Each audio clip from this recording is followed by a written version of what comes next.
Selamat siang kepada teman-teman semuanya.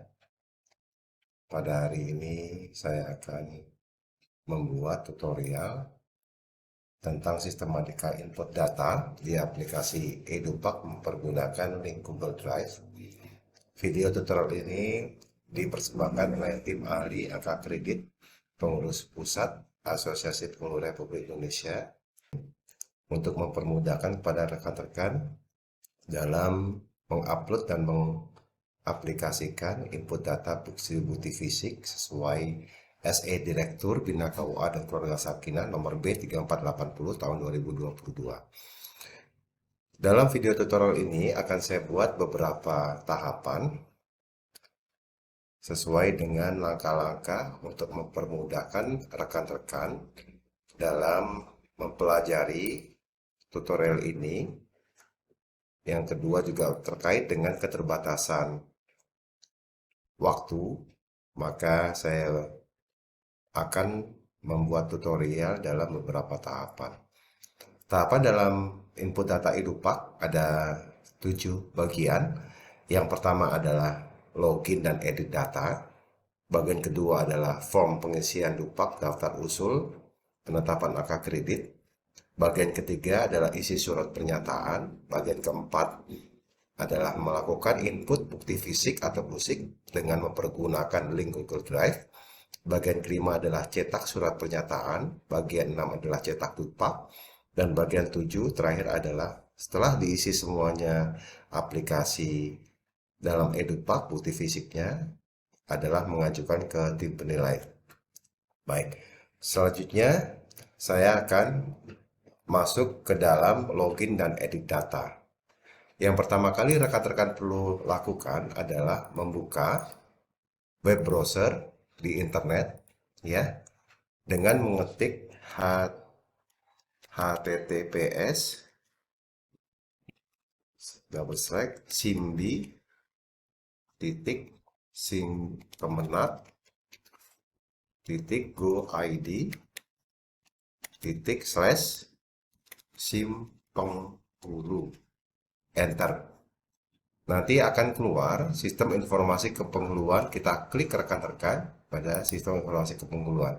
Nah, akan muncul beranda SIK _Edupak yang dibuat oleh Subdit Kepenghuluan Republik Indonesia.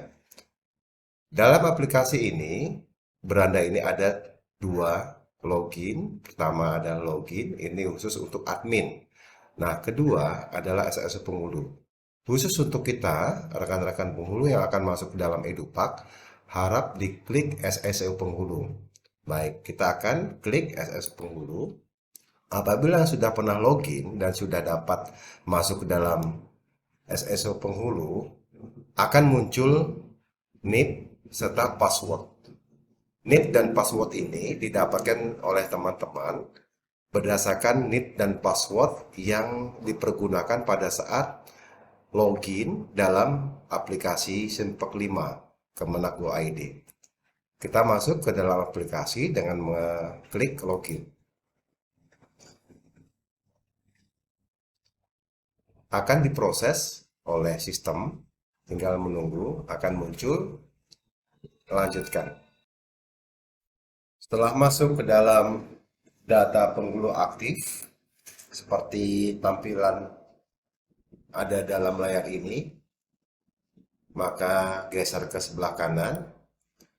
Lihat sebelah kanan ada 3 tab, yaitu adalah paling atas warna orange adalah edit biodata, bagian warna biru, tab biru adalah daftar surat pernyataan dan Dupak, yang terakhir bagian merahnya adalah ajukan ke tim nilai.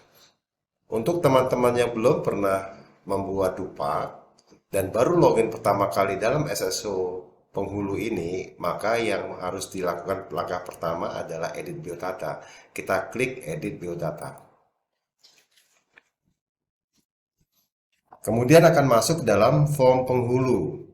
Di sini ada beberapa isian yang sudah terisi dalam Simpek 5, yaitu NIP, nama lengkap, SK pengangkatan, TMT SK. Semuanya ini isiannya berasal dari isian dalam Timpek 5. Dan kemudian yang wajib ditambahkan oleh rekan-rekan penghulu seluruh Indonesia yang baru pertama kali mengisi dan login dalam SSO ini adalah apabila khusus buat penghulu dengan tugas tambahan sebagai kepala KUA, wajib diisi SK serta TMT sebagai kepala KUA maksimal 4 SK yang terakhir. Jadi cukup 4 SK terakhir saja diinput. Contoh di sini adalah SK saya sebagai kepala KUA yang saya input ada 2 tugas sebagai kepala KUA yang berbeda, yaitu pada tahun 2020 dan 2019. Ini wajib diisi khusus untuk penghulu dengan tugas tambahan sebagai kepala KUA. Nah, kemudian yang wajib diisi selanjutnya adalah jumlah angka kredit ya terakhir yang ada dalam SK kenaikan pangkat penghulu.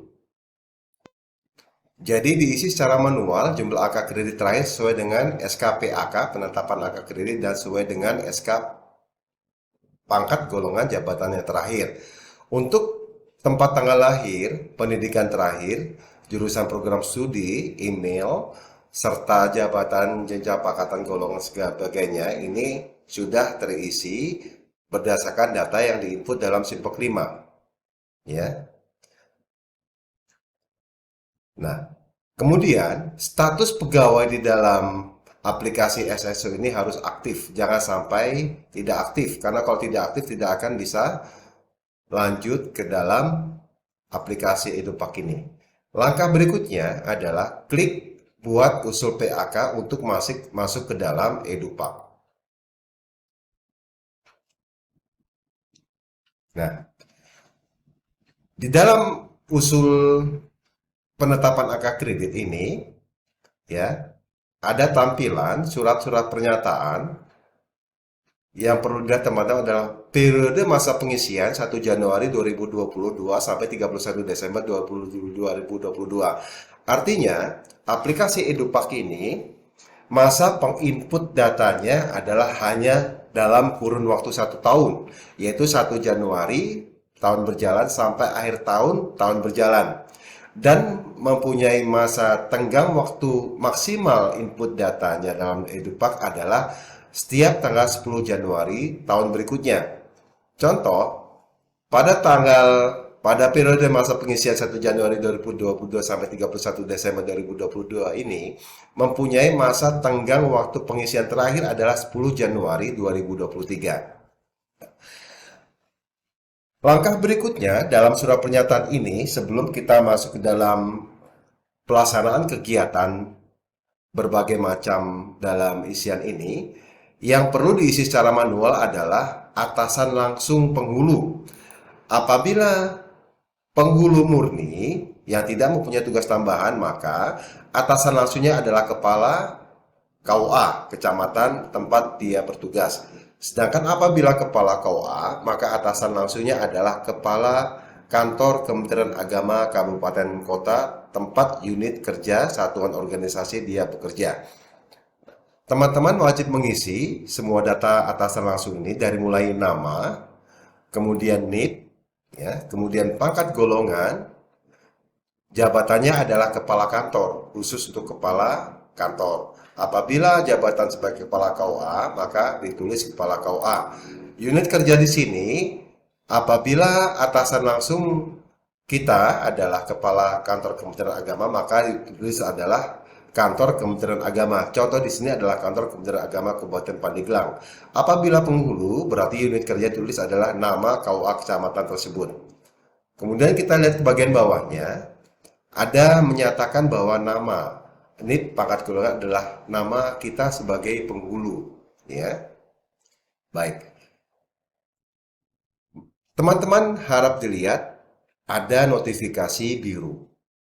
Ya, ini adalah adanya perubahan input data sebelum Lebaran bulan puasa, input datanya mempergunakan manual bukti fisik langsung.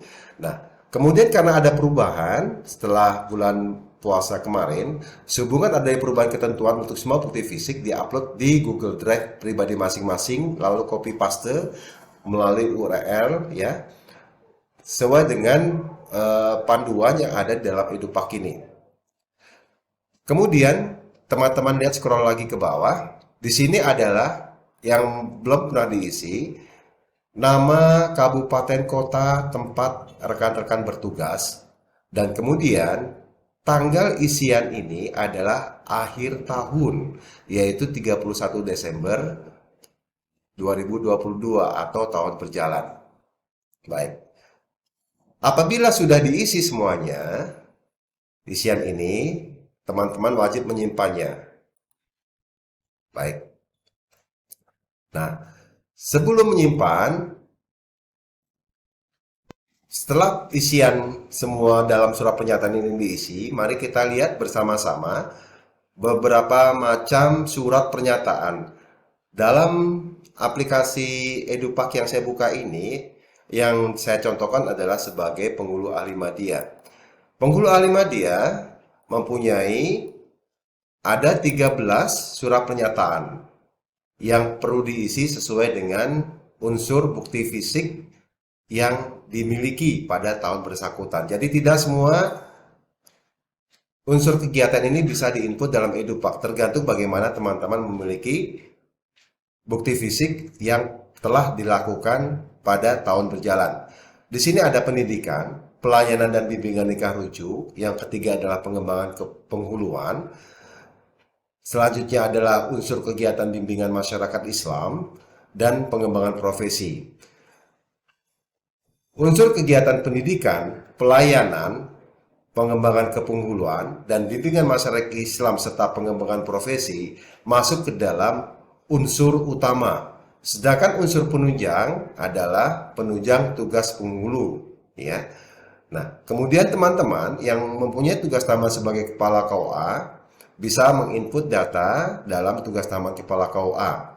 Selanjutnya, sebagai penghulu ahli media bisa melaksanakan tugas limpah. Tugas limpah adalah pelaksanaan satu jenjang di atas dan di bawah jabatan penghulu yang bersangkutan, ya. Di sini tertera pelayanan dan bimbingan nikah dan rujuk untuk tugas limpah muda.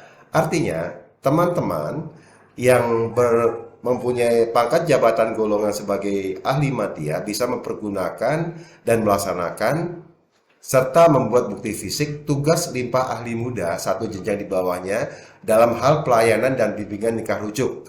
Selanjutnya, tugas limpah yang bisa dilakukan adalah pengembangan kepenghuluan, tugas limpah ahli muda, dan bimbingan masyarakat Islam.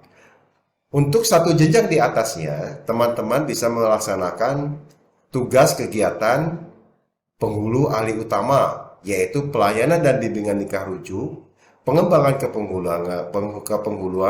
kepenghuluan dan bimbingan masyarakat Islam.